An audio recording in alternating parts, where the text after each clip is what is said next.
گوند کے کھا سکتے ہو. پھر جناب حوا کی کہتے ہیں جناب حوا کی اولاد کی پیدائش کے بارے میں ذکر ہے کہ وہ پیدائش کس طریقے سے ہوئی. پھر جناب حوا جدہ کی سائڈ پہ تھیں.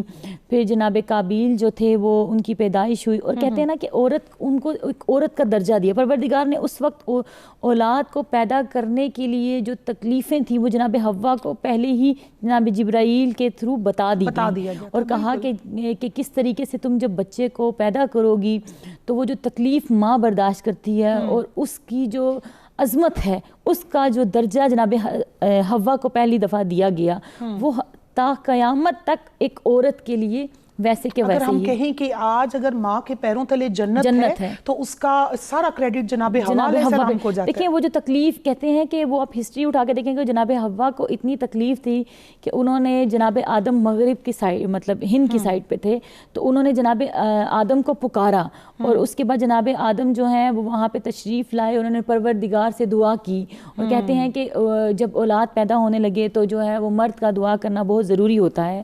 پھر جناب آدم کی دعا پروردگار نے اتنی اچھے طریقے سے سنی کہ جناب قابیل پیدا ہوئے.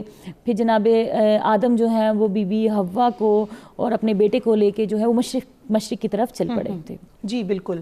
اچھا جناب حوا علیہ السلام اور جناب آدم علیہ السلام آپ کی توبہ کا ذکر بھی قرآن پاک میں آیا اور جو دعا آپ نے فرمائی تھی وہ دعا ہماری ناظرین کو ضرور بتائیں. اچھا ان کا تذکرہ جو ہے ہم دیکھیں تو حضرت آدم علیہ السلام کا قرآن میں ان کا اور ان کی زوجہ کا تذکرہ 3 مقامات میں آیا ہے. ایک سورۃ بقرہ میں آیت نمبر 35 میں, ایک سورۃ اعراف میں آیت نمبر 19 سے لے کے 25 تک پورا قصہ بیان کیا گیا ہے. اس وقت جو ہسٹری قندیل نے بتائی قرآن پاک نے اسے ان 19 سے لے کے 25 آیات میں تقریباً 6-7 آیات ہی بنتی ہیں. ان میں اس کا مختصر طور پہ یہ قصہ بیان کر دیا گیا ہے. اس کے بعد سورۃ طٰہٰ میں آیت نمبر 117 سے لے کے 120 تک اس کا تذکرہ کیا گیا ہے. اور اسی میں سورۃ اعراف میں جو آپ نے سوال کیا کہ ان کو جو توبہ اللہ تعالیٰ نے سورۃ بقرہ میں بتایا کیونکہ پارٹس میں یہ ان کا تذکرہ ہوا, لیکن ایک بات جو تینوں صورتوں میں آئی ہے وہ یہ کہ حضرت آدم علیہ السلام کی تخلیق کے بعد حضرت حوا کی تخلیق ہوئی. اس کے بعد ان دونوں کو کہا اللہ تعالیٰ نے قلنا یا آدم اسکن انت وزوجک الجنہ وکلا منہا رغدا حیث شئتما, کہ اے آدم ہم نے کہا اے آدم آپ اور آپ کی زوجہ اس جنت میں رہیں اور اس میں تب تک رہیں جب تک آپ چاہیں اور کھائیں پئیں اس میں مطلب جنت کو انجوائے کریں.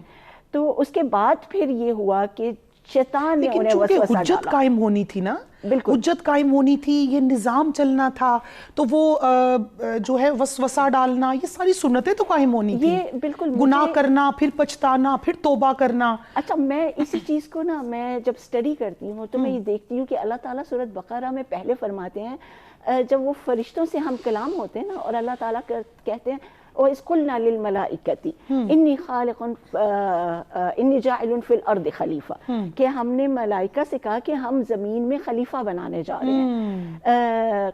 ملائکہ نے کہا کہ کیا آپ مجھ میں ایسی ایک اور مخلوق بنائیں گے جس میں وہ دنگا فساد کریں گی. تو مطلب یہ کہ اللہ تعالیٰ کی پلاننگ میں یہ آلریڈی پلانڈ تھا. بالکل میں یہ بتانا چاہ رہی ہوں نا کہ وہ پلاننگ میں تھا کہ آدم علیہ السلام کی تخلیق ہوگی اور ایک نئی مخلوق ایجاد اللہ تعالیٰ کریں گے, اس کے پھر زمین میں بھیجیں گے.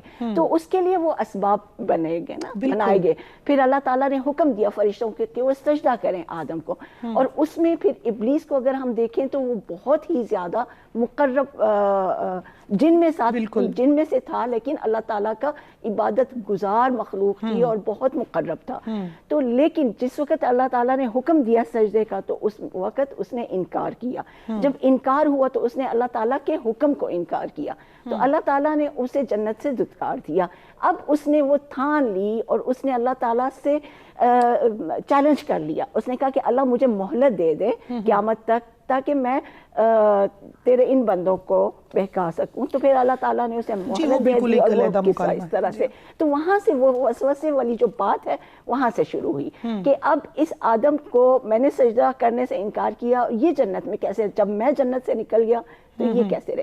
تو یہ سلسلہ بنا. دعا بھی ہمارے ناظرین کو بتا دیں جو کہ اس کے بعد اللہ تعالیٰ ان سے جب یہ خطا سرزد ہوئی تو فوراً انہیں احساس ہو گیا کہ اللہ تعالیٰ نے ہمیں منع کیا تھا، تو پھر وہ اللہ تعالیٰ کے آگے گر گرائے، اور سورۃ اعراف میں آتا ہے قالا ربنا ظلمنا انفسنا وان لم تغفر لنا وترحمنا لنکونن من الخاسرین. میرے مولا ہم ظلم کر بیٹھے نا. تو آپ دیکھیں کہ یہ انسان کی ایک اچھی صفت ہے کہ اس سے جب خطا ہو جاتی ہے تو وہ توبہ کی طرف آ جاتا ہے، وہ رجوع کر لیتا ہے، وہ ہر ڈرمی پہ نہیں اترتا، اور پھر اللہ تعالیٰ انہیں معاف کر دیتے ہیں. پھر اللہ تعالیٰ نے کہا کہ اب آپ اس زمین پہ رہیں اور اس کی تعمیر. اور پروفیسر صاحبہ اس دعا کو میں جب اسٹڈی کری، اور ویسے بھی مجھے میں یہی دعا مانگتی ہوں، تو اتنا خوبصورت عاجزی ہے اس دعا میں کہ میرے مولا اگر تو نے معاف نہ کیا، کہ مطلب رب کے بغیر تو کوئی ذات معاف کر ہی نہیں سکتی، تو ہم خسارہ پانے، اس سے بڑی عاجزی کیا ہو سکتی ہے؟ حقیقت ہے. اور یہ عاجزی اللہ تعالیٰ نے حضرت آدم علیہ السلام کے اندر توسط سے ہمارے تک بھیجی. پھر ہم، اور یہی بات ہے، خوبصورتی ہے انسان کی کہ انسان مایوسی کی طرف پھر نہیں جاتا. اللہ تعالیٰ نے اسے یہ راستہ دکھا دیا نا کہ کوئی بات نہیں، آپ سے خطا ہو گئی تو آپ اس سے معافی مانگ لیں، آپ اس کے اوپر ڈٹے نہ رہیں. اہم چیز یہ ہے. اور رمضان کے حوالے سے دیکھیں، یہ مہینہ بھی توبہ کا مہینہ ہے، معافی کا مہینہ ہے، عاجزی اور انکساری کا مہینہ ہے. خود اللہ پاک بھی تو فرماتا ہے کہ مجھے عبادت گزار کی عبادت سے اتنا جو ہے وہ میں پیار نہیں کرتا کہ جتنا مجھے گناہگار کی توبہ سے پیار ہے. اور رب تو گناہگار کی توبہ کا انتظار کرتا ہے، اور رب جو ہے وہ خود پکارتا ہے ہر روز آسمان دنیا پہ آ کے رات کے آخری پہر کے، ہے کوئی مجھ سے معافی کا طلبگار. اور یہ رمضان المبارک کی یہ جو ہے، میں تو کہتی ہوں یہ سال میں ایک دفعہ ہمیں پیکج ملتا ہے مغفرت کا، رحمت کا، اور دوزخ کی آگ سے نجات کا. ابھی مزید بھی ہم جناب حوا علیہ السلام کا تذکرہ کریں گے کہ آپ کی پھر کتنی اولادیں جو ہیں وہ پیدا ہوئیں، اور پھر آپ کے وصال پاک کا بھی تذکرہ ہوگا. ابھی چلتے ہیں ایک چھوٹی سی بریک کی جانب.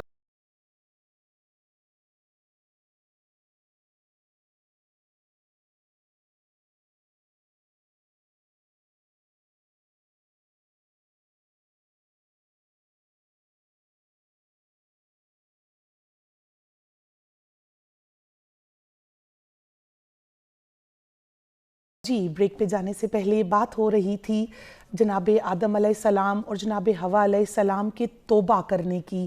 آپ کی وہ خوبصورت دعا کا ذکر ہو رہا تھا کہ کس طرح سے آپ سے جب گناہ سرزد ہو گیا تو آپ نے فوراً سے اللہ کے حضور توبہ فرمائی.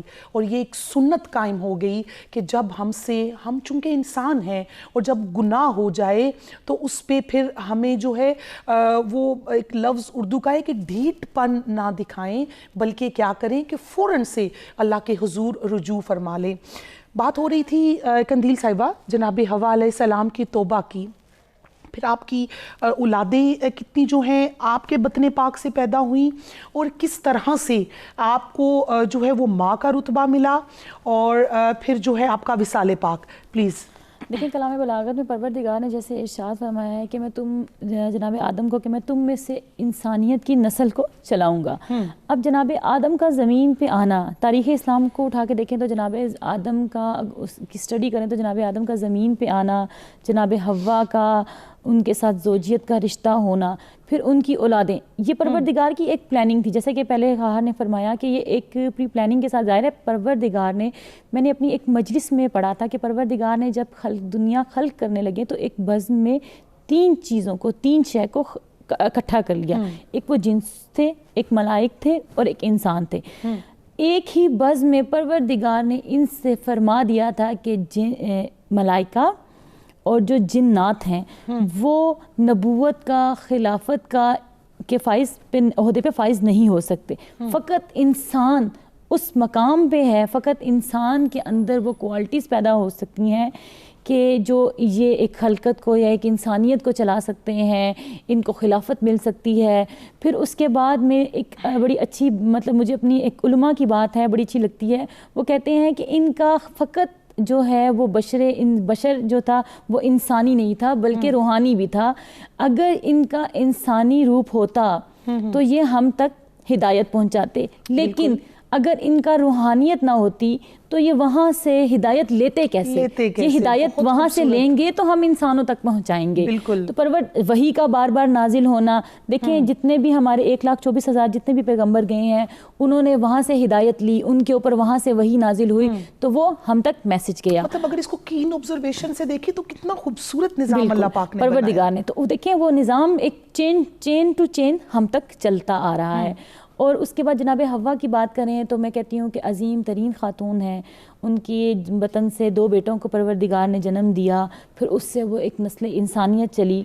پھر جناب حوا کے وصال کے بارے میں جو ہے وہ ڈفرینٹ ہمیں جو ہے روایات ملتی ہیں. کہتے ہیں، کہا جاتا ہے کہ جی شیطان نے، سانپ نے ان کو جو ہے وہ ڈس لیا تھا جس کی وجہ سے ان کا وصال ہوا. کچھ روایات میں طبی موت بھی کہا گیا ہے، کچھ میں کہا گیا ہے، مطلب کہ ظاہر ہے کہ وہ ایک ایج فیکٹر بھی کہہ سکتے ہیں کہ جی ان کا تھا، اور ایک سانپ نے ان کو ڈسا، اس کی وجہ سے وہ بیمار ہوئیں، اور جو ہے وہ حضرت آدم نے پھر پروردگار سے دعا کی تو پھر جو ہے ان کا وصال ہو گیا. ان کا وصال. اچھا پروفیسر صاحبہ، ابھی جیسا کہ اس سے پہلے توبہ کی بات ہو رہی تھی، ایک تو وہ جائے توبہ بتا دیجئے گا کہ جب جس کو میدان عرفات کا وہ مقام، اور پھر وسیلہ لازمی بتا دیں کہ جناب حوا علیہ السلام اور جناب آدم علیہ السلام نے کس وسیلے سے دعا فرمائی تو آپ کی دعا قبول ہوئی، اور وہ جنت کے ہر پتے پہ نام کس کا دیکھا تھا آپ نے؟ اچھا، یہ مختلف روایات اس میں ہمیں ملتی ہیں. اس روایات کے ذکر کرنے سے پہلے میں آپ کو ایک خاتون کی عظمت میں بتانا چاہتی ہوں کہ دیکھیں خطا ہو گئی. اللہ تعالیٰ جو سورۃ اعراف میں تذکرہ کر رہے ہیں تو اس میں یہ بتا رہے ہیں کہ ہم نے آدم اور ان کی زوجہ کو کہا کہ آپ جنت میں رہیں، آپ اس میں کھائیں، پھر آپ سے یہ خطا آپ دونوں نے رہے ہیں، پھر آپ دونوں سے وہ خطا ہوئی، ٹھیک، پھر آپ دونوں کے جو لباس تھا وہ اتر گیا، پھر آپ دونوں نے وہ پتے لیے جنت کے، پھر اپنے آپ کو ڈھانپا. تو ہر جگہ دونوں کا تذکرہ، تسنیہ کا ذکر ہے. لیکن جس وقت توبہ کی بات آتی ہے اور کلمات کا کہا جاتا ہے تو اللہ تعالیٰ نے یہ نہیں کہا، یعنی وہ گناہ جیسے ہے نا اس کا تذکرہ عورت کو سامنے نہیں کیا، یعنی ان کی زوجہ کا وہاں نہیں تذکرہ آتا ہے. وہاں کہا گیا کہ آدم علیہ السلام کو وسوسہ ڈالا گیا فغوا، تو آدم جو ہے بہک گئے. وہاں خاتون کا تذکرہ نہیں ہے. ان کی عظمت کی وجہ سے پردہ ڈال دیا نا، پردہ ڈال دیا. ان کی باقی اچھائیوں کا تذکرہ ہے لیکن جہاں وہ خطا ہوتی ہے وہاں ان کا پردہ کر دیا جاتا ہے. اس کے بعد پھر یہ کہا جاتا ہے کہ آپ کو وہ جو فَتَلَقَّى آدَمُ مِن رَبِّهِ كَلِمَاتٍ فَتَابَ، تو حضرت آدم علیہ السلام نے وہ کلمات حاصل کی ہیں اور اس کے بعد پھر انہیں توبہ کا جناب کہا آدم علیہ گیا. السلام نے فرمایا کہ جب مجھے خلق کیا گیا تو میں نے جب جنت میں ہوا تو میں نے دیکھا کہ وہاں پہ ہر پتے پہ، ہر جگہ پہ اللہ کے نام کے ساتھ ایک اور نام بھی تھا کہ اس پہ محمد لکھا تھا، اور کلمے کا ذکر بھی ہے کہ لا الہ الا اللہ محمد رسول اللہ. تو کیوں نہ میں اس نام کے وسیلے سے دعا مانگوں جب اللہ کے نام کی جگہ، ہر اللہ کے نام کے ساتھ ہر جگہ وہ نام لکھا تھا. تو آج اس کے وسیلے سے دعا مانگ کے دیکھتے ہیں، اللہ پاک ضرور ہماری توبہ قبول فرمائیں گے، اور ایسا ہی ہوا. اور پھر انہوں نے دعا کی اور سبحان اللہ پھر اللہ تعالیٰ نے انہیں معاف کیا. پھر حضرت حوا علیہ السلام کا آتا ہے کہ کس طرح سے اللہ تعالیٰ نے انہیں اولاد سے نوازا. اور صحیح روایات میں آتا ہے جو صحیح مسلم کی ہیں اور پھر فتح الباری میں ہے، ابن حجر عسقلانی نے اس کی تشریح میں بتایا ہے احادیث کی کہ ان کے بطن سے 20 اولادیں ہوئیں اور جوڑا جوڑا. اللہ تعالیٰ کی حکمت تھی نا، کائنات کو بھرنا تھا، زمین کو بھرنا تھا. پھر وہ شادیاں بھی تو ہونی تھی نا. اور پھر یہ کہا گیا نا رجالاً کثیراً و نساء، کہ اللہ تعالیٰ نے قرآن میں سورۃ نساء میں بتا دیا ہے کہ ان سے بہت سارے مرد اور بہت ساری عورتیں تخلیق ہوئیں. تو ان کا سسٹم یہ بتایا جاتا ہے کہ ہر اس میں ایک دفعہ کی ولادت میں بہن بھائی ہوتے ہیں، دوسری ولادت میں پھر دوسرے بہن بھائی ہوتے ہیں، اور پھر یہ حکم آتا ہے کہ جو دوسرا کپل ہے ان کی جو بہن ہے وہ پہلے والے کے ساتھ ہوں گی اور ان کی بہن ان دوسرے بھائی سے. تو اس طرح کر کے وہ 20 اور اس سے پتہ چلتا ہے اور وہاں پھر اسی میں وہ حابیل اور قابیل کا اور وہ جو بھی روایات ہیں وہ ہمیں سورۃ توبہ میں ملتی ہیں. جی بالکل. تو اب آپ یہ دیکھیں کہ 20 ہیں تو کتنے بنے 40 اور پھر اسی طرح سے وہ بڑھتے چلے گئے اور پھر قبائل بنے گئے. اور اللہ تعالیٰ فرماتے ہیں سورۃ حجرات میں یا ایھا الناس انا جعلناکم شعوبا وقبائل خلقناکم من ذکر وانثی وجعلناکم شعوبا وقبائل لتعارفوا کہ ہم نے تمہیں ذکر اور انثی سے مرد اور عورت سے پیدا کیا تخلیق کیا اور پھر تمہیں شعوب اور قبائل بنا دیے امتیں بنا دی اور قبائل بنا دیے. اس کے بعد پھر مطلب وہ آپ دیکھیں کہ وہ زمین ہے اور پھر اللہ تعالیٰ ایک اور جگہ سورۃ انعام میں فرماتے ہیں کہ اللہ تعالیٰ نے ثمانیۃ ازواج اتارے جانوروں میں سے کھانے کے اور جو اسے ہم کہتے ہیں دواب یعنی یہ چوپائے اتارے کہ آپ کی جو مدد کریں گے جن کے آپ کے زمین میں آپ کو پتہ ہے مختلف سیزن ہوتے ہیں سردی گرمی ان سے بچنے کے لیے اپنے آپ کو ڈھانپنے کے لیے لباس کے لیے کھانے پینے کے لیے ہر طرح سے اللہ تعالیٰ نے ان کی مدد کی لیکن بہرحال مشقت کی.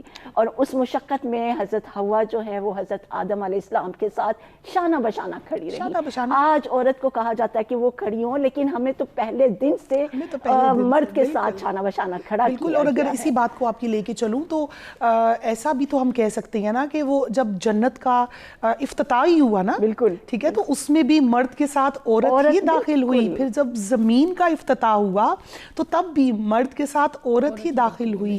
مین کہ ہم آج بات کرتے ہیں ایکویلٹی کی تو اللہ پاک نے تو شروع دن سے ایکویلٹی عطا کی. بالکل. اور پھر خوبصورت وہ اس میں محبت پیدا کی. اللہ تعالیٰ نے عورت کو تخلیق ہی اسی لیے کیا اور اس کا جو باڈی کا سٹرکچر ہے اللہ تعالیٰ نے اسے ایسا بنایا کہ وہ آگے اس کی نسل بڑھ سکے آگے وہ انسانوں کو پیدا کر سکے اور پھر اس کے اندر وہ اٹریکشن پیدا کی جس میں حضرت آدم علیہ السلام جو اداس تھے آپ دیکھیں کہ اگر انہی جیسا ایک اور مرد بن جاتا تو وہ انسیت نہ ہوتی. اچھا قندیل صاحبہ ہماری آج کی عورت کے لیے آپ کیا پیغام دینا چاہیں گی اور جناب حوا علیہ السلام کی شخصیت جو ہے وہ کس طرح سے ہمارے لیے رول ماڈل ہے؟ دیکھیں جیسے کہ خواہر نے فرمایا اور آپ بھی جیسے کہہ رہی تھی کہ عورت کو پروردگار نے پہلے دن سے مرد کے ساتھ رکھا. پھر پروردگار نے کہا کہ تم مشقت کرو گے. اس ٹائم کون تھا زمین پہ؟ صرف جناب آدم اور جناب حوا تھے زمین پہ مشقت کرنے کے لیے. تو آج کے دور میں بھی عورت مرد کے شانہ بشانہ ہے اور پروردگار نے جب پہلے دن کہہ دیا تھا کہ تم لوگ زمین پہ جاتے ہی گندم کو اگاؤ گے اور مشقت کرو گے اور پھر اپنے لیے کھانا بناؤ گے. تو آج کی عورت اگر یہ کہتی ہے کہ جی مرد صرف کمائے گا اور عورت جو ہے وہ گھر میں بیٹھے گی تو ایسا نہیں. اگر مرد باہر مشقت کر رہا ہے تو عورت کو گھر میں مشقت کرنی ہے. اگر ایک عورت جاب کر رہی ہے تو وہ مرد کے شانہ بشانہ چل رہی ہے. مرد نے اس کو حکم نہیں دیا نوکری کرنے کا لیکن اگر وہ اپنے مرد کے شانہ بشانہ چلنا چاہتی ہے تو یہ تو پروردگار نے پہلے دن سے جناب حوا کے تھرو ہی ہم لوگوں کو بتا دیا کہ مرد اور عورت جو ہیں وہ گاڑی کے دو برابر کے پہیے ہیں. بالکل. وہ مشقت کر کے ہی برابر گاڑی کو چلا سکتے ہیں. یہ محاورہ بھی ہم جو ہے وہ اس کر سکتے ہیں کہ اللہ پاک نے پھر دو پہیے بنا کے تو یہ مثال قائم کی. پروفیسر صاحبہ کیا میسج دینا چاہیں گی ہمارے ناظرین کو؟ میں یہی کہنا چاہوں گی کہ عورت کو جلس نہیں ہونا چاہیے مرد سے اور یہ نہیں اپنے آپ کو اپنی وقت کو جانے اپنی قدر و قیمت کو جانے. اور کیونکہ ہم تو آلریڈی ڈومیننٹ ہیں ہمیں ہمارے رب نے ڈومیننٹ کر دیا نا. بالکل. اور ہمیں مطلب ہمیں اپنی فیملی یا سوسائٹی کی وجہ سے اپنے آپ کو ڈیگریڈ نہیں کرنا چاہیے. ہمارے لیے وہ رول ماڈل تھیں اور ہم دیکھیں کہ کس طرح اللہ تعالیٰ نے ان کی عزت کی اور انہیں مقام دیا. ان کا یہاں تک کہ ان کا تذکرہ بھی قرآن میں نہیں کیا زوجہ بنا کے ان کا بالکل. آپ کا بہت شکریہ محترمہ قندیل زاہرہ صاحبہ. پروفیسر ساجدہ صاحبہ آپ کا بہت شکریہ کہ آپ نے آج بہت خوبصورت گفتگو فرمائی جناب حوا علیہ السلام کے حوالے سے اور رمضان المبارک کی ان پر نور ساعتوں میں جو ہے ہر روز ہم کسی ایک عظیم خاتون کا ذکر کریں گے. آج جناب ہم نے اپنی ماں کا ذکر کیا جن کی وجہ سے جو ہے بنی آدم کی نسل آگے چلی. جناب حوا علیہ السلام کا ذکر پاک ہوا اور اسی طرح ہر روز جو ہے کسی ایک عظیم خاتون کا ذکر ہوگا.